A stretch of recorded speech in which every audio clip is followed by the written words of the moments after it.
Good morning class. आज हम हमारे नए टेस्ट पेपर का सॉल्यूशन बनाते हैं। हमारा टेस्ट फॉर्म नंबर है 026816। ये सीजीएल के एग्जाम की टेस्ट सीरीज है जिसमें मैथ्स के टोटल 25 क्वेश्चंस आते हैं। तो हम इन 25 क्वेश्चंस का एनालाइज करते हैं आज के पेपर को स्टार्ट। आज के पहले क्वेश्चन से। पहला क्वेश्चन ये रहा हमारी स्क्रीन पर। A man sell a thing on 20% profit if he buy it at less 20% and sold for rupees 75 less, then he get 25% profit. Define the cost price of the thing. मान लिया कि article का cost price था 100, 20% लाभ पर बेचता है तो सेलिंग प्राइस क्या होगा 120। अब कह रहे 20% कम में खरीदता तो कितने में खरीदता 80 में। 75 रुपए कम में बेचता तो 25% का लाभ होता। तो 25% किसका मिलता 80 का। 80 का 25% 20 तो कितने में बेचता 100 में। 120 वाली चीज 100 में बेच रहे हैं तो उससे पहले से कितना कम मिल रहा है 20। हम कह रहे 20 कम मिल रहा है, वो क्या कह रहा है कितने रुपए कम मिल रहे हैं 75 रुपए। 20 की वैल्यू 75 रुपए में कॉस्ट प्राइस चाहिए तो वैल्यू चाहिए 100 की। तो 75 बटा 20 गुना में 100। 20 से क्या 5 बार 75 इंटू 5 375 रुपए। तो इसका कॉस्ट प्राइस कितना आ जाएगा 375 रुपीज। ऑप्शन बी हमारा आंसर आ गया। नेक्स्ट देखते हैं 52। क्वेश्चन नंबर 52 हमें क्या कह रहे हैं, a pipe can fill a tank in 12 minute, another pipe can fill it in 15 minute, but a third pipe can empty it in 6 minute. एक पाइप ए है, इसे 12 मिनट में भर सकता है। दूसरा पाइप बी है, इसे 15 मिनट में भर सकता है।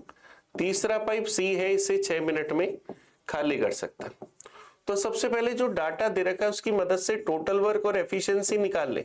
तो टंकी में टोटल कितने मटके आते हैं 60। ए की एफिशिएंसी 5, बी की एफिशिएंसी 4 और सी की एफिशिएंसी -10। हमें कह रहे हैं first 2 pipes are kept open for 5 minute. पहले 2 पाइपों को 5 मिनट के लिए खोल दिए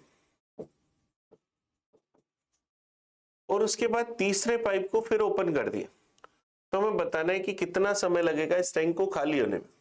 5 मिनट बाद तीसरा पाइप आ गया तो काम करने वाले ए बी सी तीनों हो जाएंगे। ए और बी मिलकर 9 मटके भरते तो 5 मिनट में कितने मटके भर देंगे 45। अब उसके बाद काम करने वाला सी और आगे तीनों मिलकर क्या करते हैं 1 मटका खाली करते। तो टंकी में 45 मटके हैं, ये 1-1 मिनट में 1-1 मटका खाली कर रहे हैं। तो कितना टाइम लेंगे इस टंकी को खाली करने में 45 मिनट। माइनस किसको दिखा रहा है खाली करने को। तो 45 मिनट में टंकी क्या हो जाएगी खाली हो जाएगी। ऑप्शन डी हमारा आंसर आ जाएगा। नेक्स्ट क्वेश्चन देखते हैं 53। 35 student in A hostel, everyday expenditure increased by 42 rupees when 7 new student come, but average expense per student decrease with 1 rupees. Average ये A है। What was the expenditure in the beginning? देखिए starting में students थे 35, इनका average खर्चा आपने मान लिया x, तो टोटल खर्चा कितना था 35x। अब 7 नए स्टूडेंट आ गए, खर्चा 42 रुपीज बढ़ गया तो टोटल स्टूडेंट्स हो गए 42, खर्चा हो गया 35x प्लस 42। अब जो टोटल एक्सपेंडिचर है वो 42 स्टूडेंट्स का है तो अब एवरेज क्या होगा 35x प्लस 42 अपॉन में 42। लेकिन अब वाला एवरेज खर्चा पहले वाले एवरेज खर्चे से 1 रुपए कम है, तो पहले वाले एवरेज खर्चे में से अब वाला एवरेज खर्चा घटा दे तो डिफरेंस क्या 1 रुपए आ जाएगा। यहां से क्या हम x की वैल्यू निकाल ले, पूरी इक्वेशन को 42 से मल्टीप्लाई करा, 42x माइनस 35x माइनस 42 बराबर 42, तो 7x बराबर 84, तो x बराबर 12।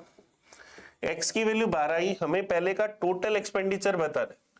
पहले टोटल एक्सपेंडिचर था 35x, तो 35 गुना 12 420 रुपए। पहले का टोटल एक्सपेंडिचर कितना है 420 रुपए। ऑप्शन बी हमारा आंसर आ गया। चलिए नेक्स्ट क्वेश्चन देखते हैं 54। Water is flowing at the rate of 5 km per hour throughout a pipe diameter 14 centimeter into a rectangular tank which is 50 meter long, 44 meter wide. Determine the time in which the level of the water in the tank will rise by 7 centimeter. ये हमें बताना है। तो अब देखो हमारे पास एक rectangle है जिसकी लंबाई हम लोगों को दे रखी है 50 मीटर, चौड़ाई हमें दे रखी है 44 मीटर और पानी का लेवल हमें बढ़ाना है 7 सेंटीमीटर। इसमें कितना टाइम लगेगा हमें ये बताना है। पानी फ्लो हो रहा है इसमें से एक पाइप से जिसकी रेडियस हमारे पास 7 सेंटीमीटर और पानी फ्लो की रेट है 5 kilometre per hour.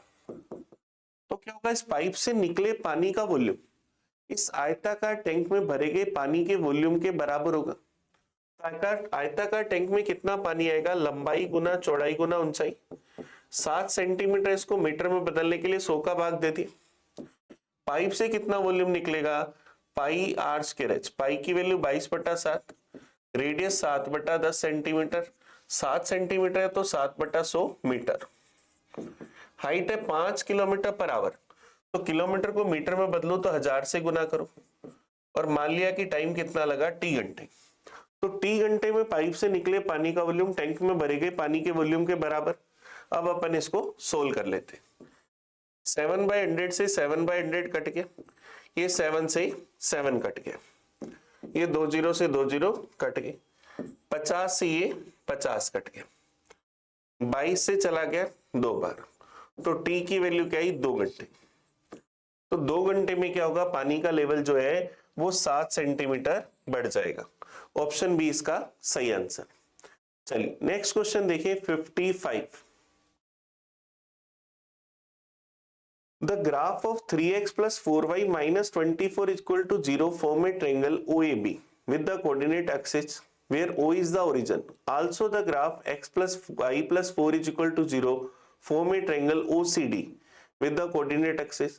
Then the area of OCD is equal to, एक लाइन है 3x plus 4y minus 24 बराबर 0, तो क्या 3x plus 4y बराबर 24, 24 का भाग दिया तो x/8 प्लस y/6 बराबर 1। तो हम यहाँ अगर कोऑर्डिनेट एक्सिस बनाए तो मेरे पास यहाँ पर जो लाइन बनेगी उसके कोऑर्डिनेट्स क्या आ जाएंगे, x 8, 0 और ये 6, 0, सॉरी 0, 6, ये इसके निर्देशांक आ गए। तो ये दूरी 8 होगी, ये 6 होगी, ये ट्रायंगल बन गया OAB। फिर दूसरी लाइन हम लोगों को दे रखी है x प्लस वाई प्लस 4 बराबर 0, x प्लस वाई बराबर -4 के, -4 का भाग दिया तो क्या बराबर 1 आ जाएगा। तो यहां भी x की वैल्यू भी -4, y की वैल्यू भी -4, तो क्या आ जाएगा, x एक्सिस पर पॉइंट मेरे पास -4, 0, y एक्सिस पर पॉइंट 0, -4, तो ये दूरी 4, ये दूरी 4। अब ट्रायंगल CAOB का एरिया अगर निकाले तो क्या आएगा, 1/2 बेस 8 हाइट 6 48/2 24 24 यूनिट स्क्वायर।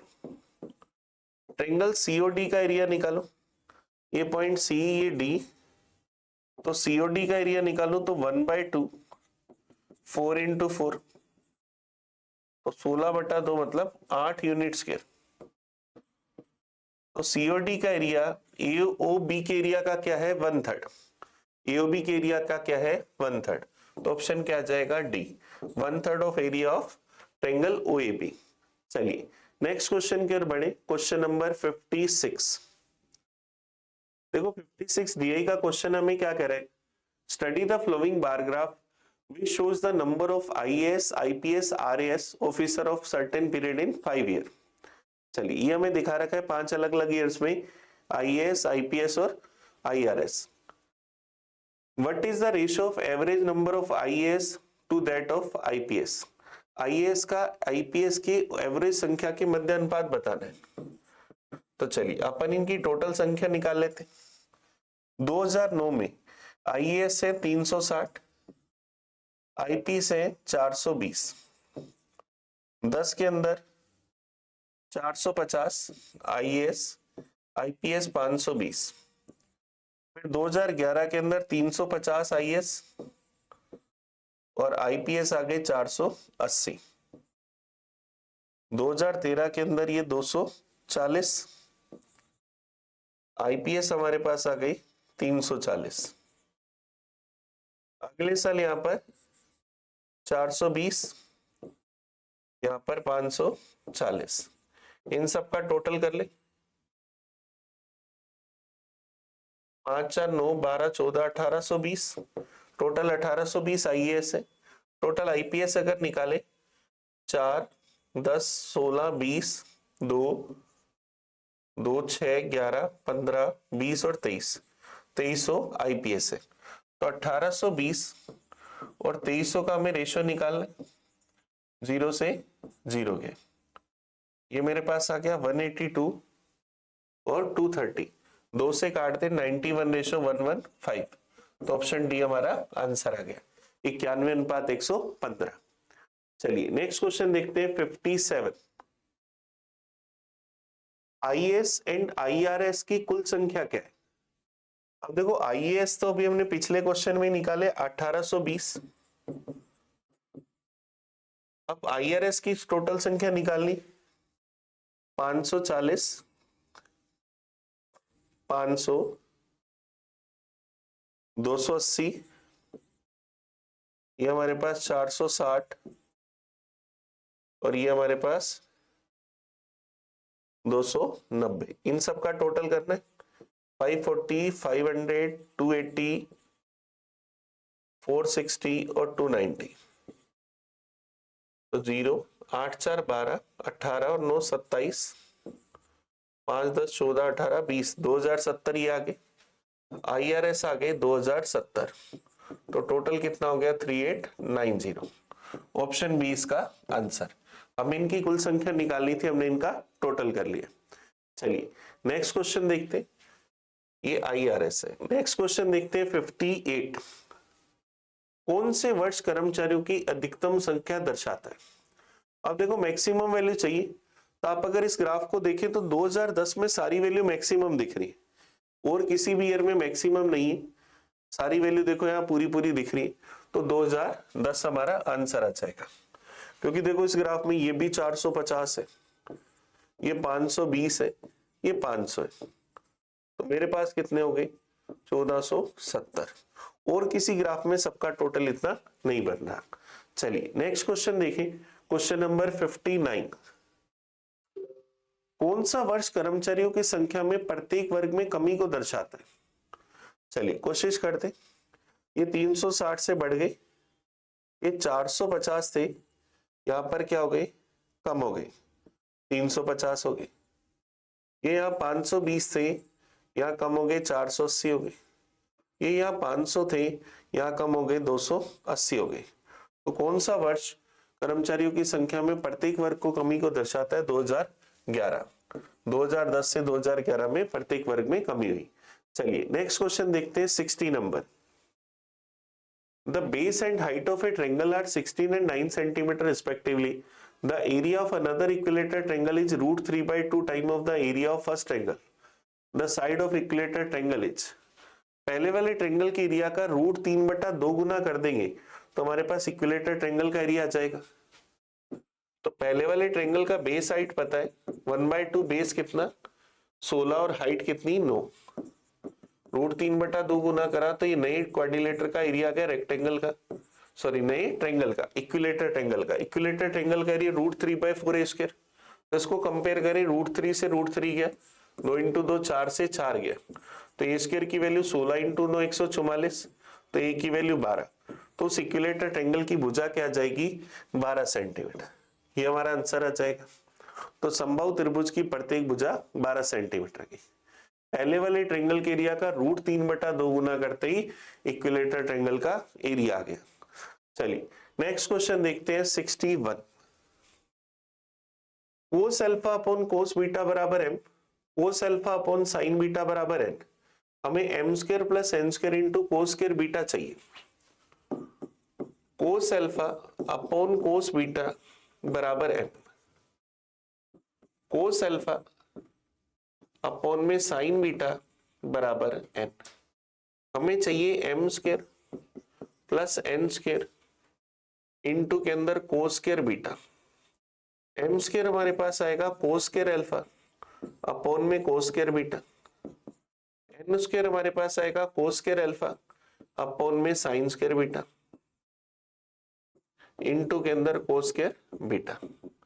अगर मैं कोस स्क्वायर अल्फा यहां से कॉमन ले लूं और इसका एलसीएम ले लूं, साइन स्क्वायर बीटा इंटू में कोस स्क्वायर बीटा, ऊपर मेरे पास क्या आ जाएगा sign square beta plus cos square beta और इंटू में जो कोस स्क्वायर बीटा वो वैसे का वैसे, तो कोस स्क्वायर बीटा से कोस स्क्वायर बीटा कट जाएगा, ये 1 बनेगा, तो कोस स्क्वायर अल्फा अपॉन में साइन स्क्वायर बीटा, तो कोस अल्फा अपॉन में साइन बीटा का whole square,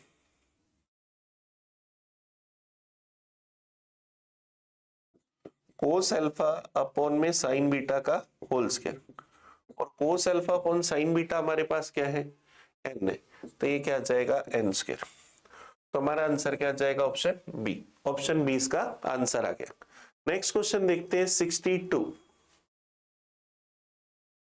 find the value of this. हमें इसका मान बताना है, 1 प्लस 1/2 बनेगा 3/2, 1 प्लस 1/3 4/3, 1 प्लस 1/4 1 प्लस 1/4 मतलब 5/4,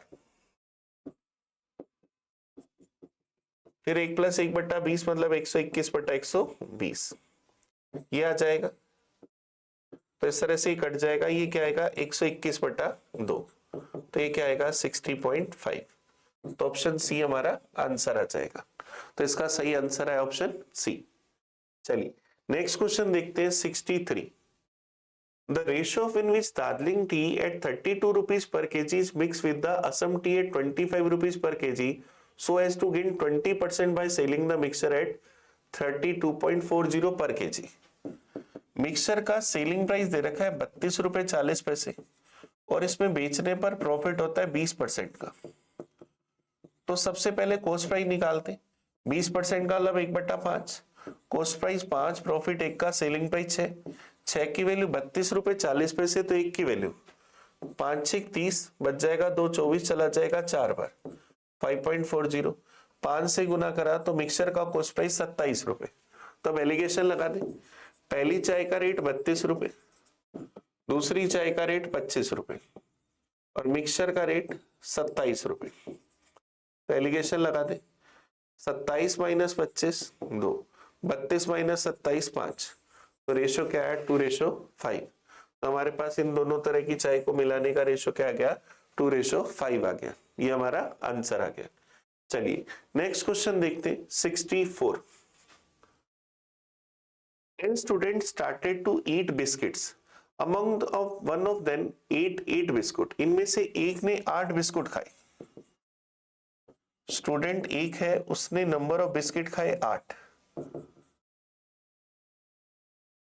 2 ने 6 बिस्किट खाए, तो 2 ने टोटल 12 खाए, 3 ने 4 बिस्किट खाए, तो 3 ने भी 12 खाए, और 4 ने 2 बिस्किट खाए, मतलब 8 बिस्किट खाए, तो टोटल स्टूडेंट कितने हो गए 10, टोटल बिस्किट कितने खाए 40, 10 स्टूडेंट ने 40 बिस्किट खाए, तो एवरेज प्रत्येक स्टूडेंट ने कितने बिस्किट खाए 4, तो औसत बिस्किटों की संख्या क्या जाएगी 4, ये हमारा आंसर आ जाएगा ऑप्शन ए।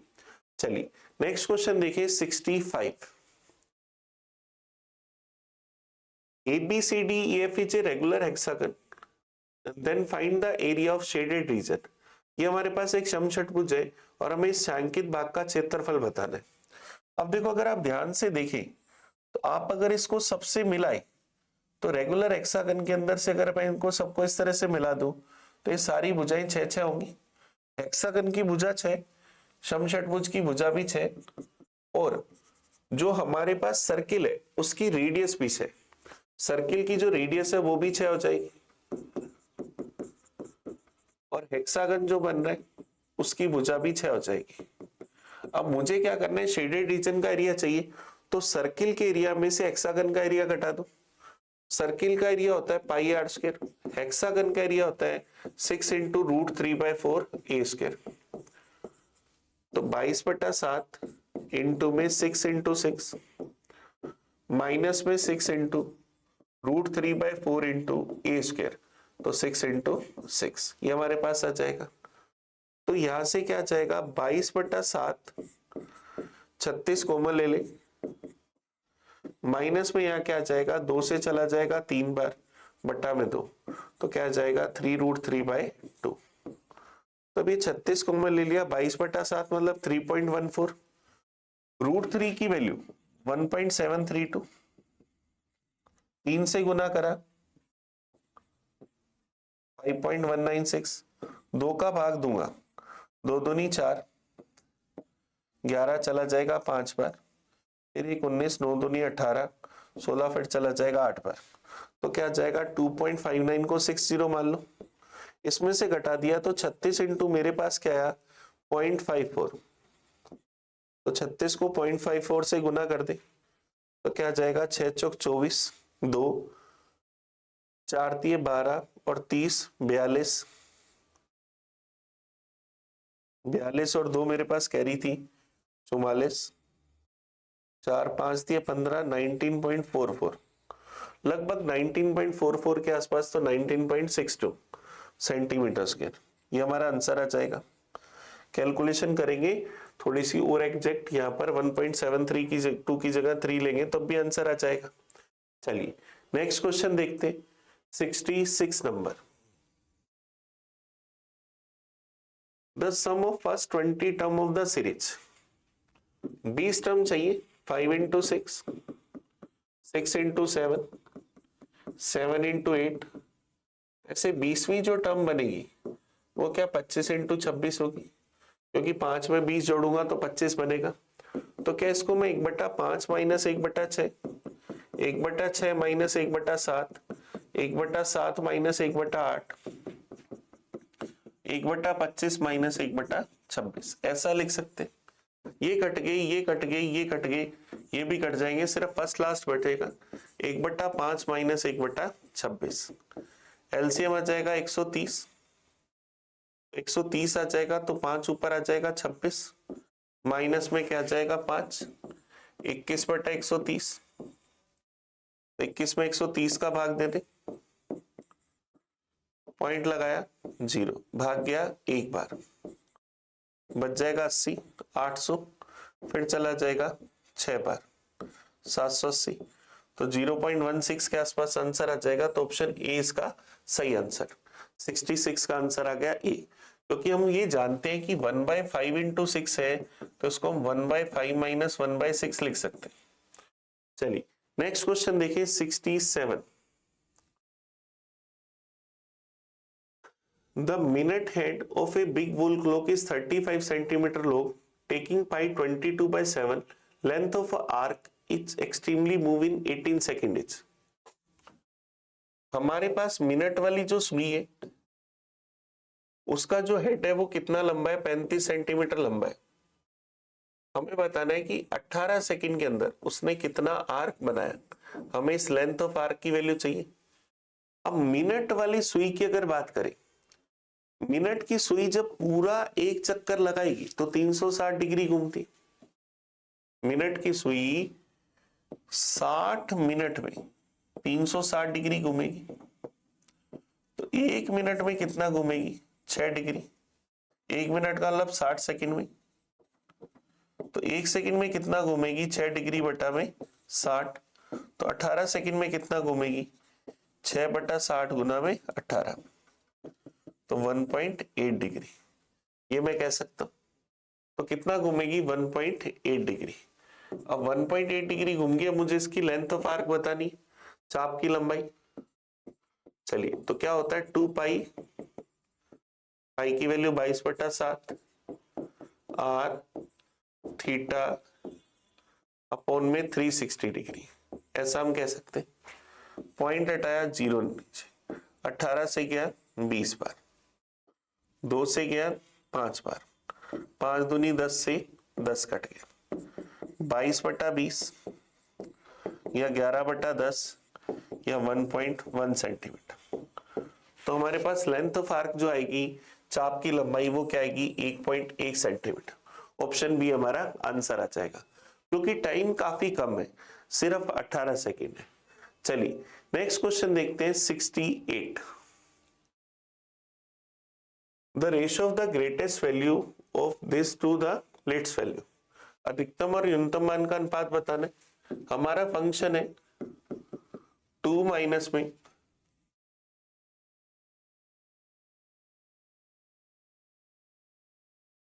हमारा फंक्शन है 2 माइनस में कोस एक्स प्लस में साइन स्क्वायर एक्स।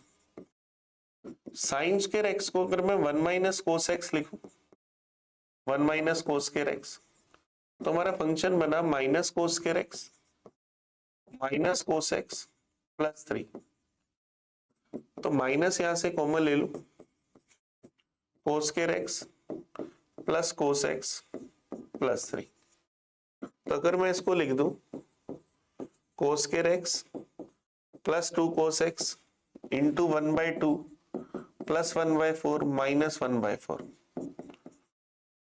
तो क्या जाएगा माइनस में कोस एक्स प्लस 1/2 का होल स्क्वायर,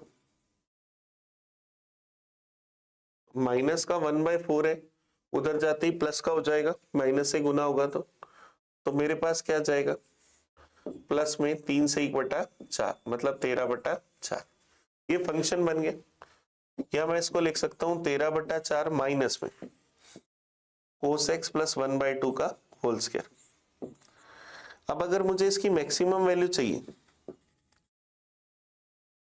मैक्सिमम वैल्यू चाहिए, क्या लिख लेते हैं, अगर हमें इसकी मैक्सिमम वैल्यू चाहिए तो हम क्या रखेंगे, कोस एक्स की जगह रखेंगे माइनस का 1/2।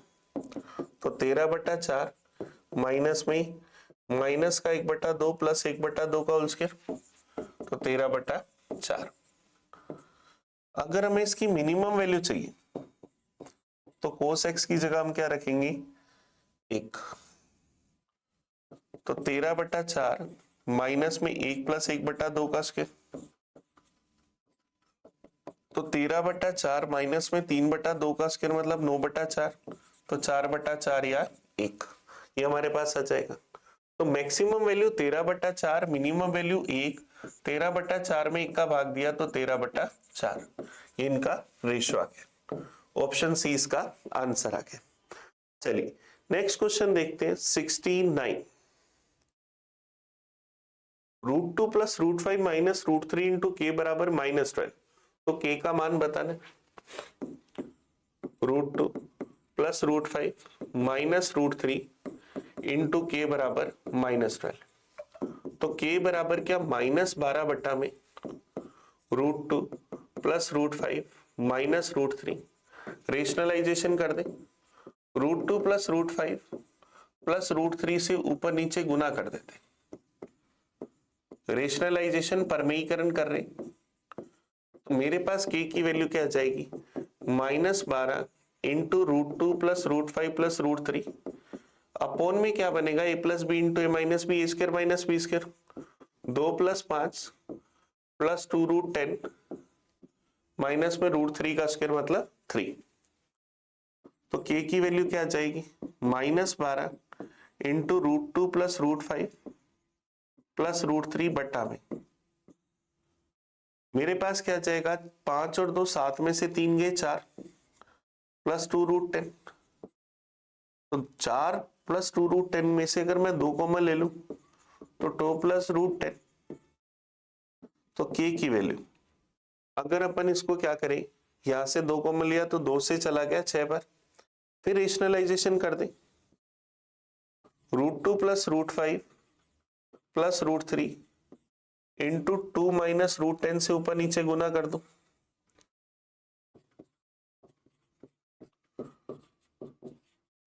तो मेरे पास क्या बनेगा, ये जो बट्टा वाली वैल्यू है a plus b into a minus b, a square minus b square, 4 - 10 -6 बनाएगी, -6 से -6 कट जाएगा। तो k की वैल्यू √2 प्लस √5 प्लस √3 इंटू में 2 माइनस √10। तो ऑप्शन क्या जाएगा बी। ऑप्शन बी इसका सही आंसर। चलिए नेक्स्ट क्वेश्चन देखते हैं 70 नंबर। हमें इसकी वैल्यू बतानी है कि क्या होगी। चलिए इसको सोल्व करते। 7 दूनी 14 और 6 20/7 ऑफ के अंदर 21/5 डिवाइड में 2/3 इनटू में 1 से 1/9 10/9 डिवाइड में 3/4 गुना में ये क्या आ जाएगा 8/3 ऑफ के अंदर 1/2 बटा में 1/4। तो ये ऑफ सोल्व करूंगा तो 7 से क्या 3 बार, 4 से 5 से चला गया 4 बार 12 गुना में 3/2 गुना में 10/9 डिवाइड में इसको सोल्व करूंगा 3/4 गुना में ऑफ सोल्व करूंगा तो 4/3 गुना में 4/1 2 से गया 6 बार 2 से गया 18/9 2 इंटू 10 20 बटा में 4 से 4 गया 3 से 3 गया बटा में 4 तो 20/4 मतलब 5। तो हमारा आंसर क्या आ जाएगा ऑप्शन ए। ऑप्शन ए इसका सही आंसर। चलिए नेक्स्ट क्वेश्चन देखते हैं 71। नेक्स्ट क्वेश्चन देखते हैं 71। 1 प्लस कोस थीटा का whole square plus sine square theta upon में कोसेक स्क्वायर थीटा -1 इंटू में साइन स्क्वायर थीटा। अब 1 प्लस कोस स्क्वायर थीटा तो क्या होगा 1 plus cos square theta plus 2 cos theta plus sine square theta. अब cosec square theta -1 cosec square theta -1 क्या cot square theta होगा। Cot square theta को हम क्या लिखेंगे कोस स्क्वायर थीटा अपॉन में साइन स्क्वायर थीटा इनटू में sine square theta. ये तो कट गया। Cos square theta plus sine square theta क्या बन जाएगा 1 1 प्लस 1 क्या आएगा 2 2 प्लस 2 कोस थीटा अपॉन में कोस स्क्वायर थीटा। तो ये क्या 2 sec square theta plus 2 sec theta बनेगा। तो 2 सेक थीटा अगर मैं कॉमन ले लूं तो क्या आ जाएगा सेक थीटा प्लस 1। तो आंसर क्या आ जाएगा option D 2 sec theta into 1 plus sec theta. चलिए नेक्स्ट क्वेश्चन देखिए 72। व्हेन सबसे बड़ी संख्या x से डिवाइड किया जाता है तो हर कंडीशन में समान शेषफल रहता है। x के अंकों का योगफल बताना है कि क्या होगा। अब समान शेषफल रहता है तो हम इनके डिफरेंस का HCF निकालेंगे, वो हमारे पास x होगा। तो नंबर है 7897 8110 8536। तो 8110 में से 7897 घटाए 10 में से 7 गए 3 10 में से 9 गए 1 10 में से 8 गए 2 8536 में से 8110 घटाए तो 426 8536 में से 7897 घटाए 16 में से 7 गए 9 12 में से 9 गए 3 14 में से 8 गए 6 ये हमारे पास है। तो 213 426 और 639 इनका अगर HCF निकालूंगा तो क्या आएगा 213। इनका HCF क्या आएगा 213। तो हमारे पास क्या जाएगा 213 आया। 213 HCF है तो वो बड़ी से बड़ी संख्या x हुई। x की वैल्यू 213, हमें 213 के अंकों का योग चाहिए तो 2 + 1 + 3 तो क्या जाएगा 6। तो हमारा आंसर क्या जाएगा ऑप्शन डी। चलिए नेक्स्ट क्वेश्चन देखते हैं 73। a² + b² + c² + 96 बराबर दिस। हमें इसका मान बताना है। चलिए सोल्व करें। a² + b² + c² + 96 बराबर 8a + 8b माइनस में 16c। इसको अगर लिखिए a² माइनस में 8a + 16 b² माइनस में 8b + 16 c² + 16c + 64 बराबर 0। 96 के 3 टुकड़े कर दिए। ये a - 4 का होल स्क्वायर, ये b - 4 का होल स्क्वायर और ये c + 8 का होल स्क्वायर बराबर 0। तो इन सब की इंडिविजुअल वैल्यू 0 होगी तभी इनके स्क्वायर का सम 0 होगा। तो a बराबर 4 होगा, b बराबर 4 होगा और c बराबर -8 होगा। हमें क्या फाइंड करना है? हमें फाइंड करना है रूट में AB minus BC plus CA। तो AB 4 चौक 16, BC माइनस 8 चौक 32 प्लस 32, CA माइनस का 32। तो 32 से 32 कट गया, रूट में 16, रूट में 16 का मतलब 4। तो ऑप्शन क्या जाएगा? सी। ऑप्शन सी इसका आंसर आ गया। नेक्स्ट क्वेश्चन देखते हैं 74। When x is added to each of these numbers, number obtained in this order are proportion. What is the mean proportional between this? हमें x जोड़ना है, नंबर से 2, 3, 30, 35। तो 2 में x जोड़ो, 30 में x जोड़ो, इन दोनों का डिफरेंस 5 या 5 से गुना करो, इन दोनों का डिफरेंस 1 या 1 से गुना करो और बराबर कर दो। तो 10 प्लस 5x बराबर 30 प्लस x, तो 4x बराबर 20, तो x बराबर 5। मतलब प्रत्येक नंबर में क्या जोड़ना है? 5। हमें इसका मध्य अनुपाती बताना है, तो x प्लस 7 x माइनस 2 का रूट की वैल्यू बतानी, x की जगह 5 रखो, तो 5 प्लस 7 12, 5 माइनस 2 3, रूट में 36, रूट में 36 का मतलब 6। तो इसका मध्य अनुपाती क्या आ जाएगा? 6। ऑप्शन सी हमारा आंसर आ गया। चलिए नेक्स्ट क्वेश्चन देखते हैं 75। The graph of equations intersect the y-axis at peak point alpha beta. x minus 7y बराबर -2 42। ये y-axis को P पॉइंट पर काटते हैं जिसके निर्देशांक अल्फा कोमा बीटा है। y-axis पर x 0 होता है और x 0 रखा तो -7y बराबर -42, तो y बराबर 6। तो पॉइंट के निर्देशांक क्या आ गए? 0,6। फिर दूसरा ग्राफ दे रखे 6x प्लस वाई -15 बराबर 0।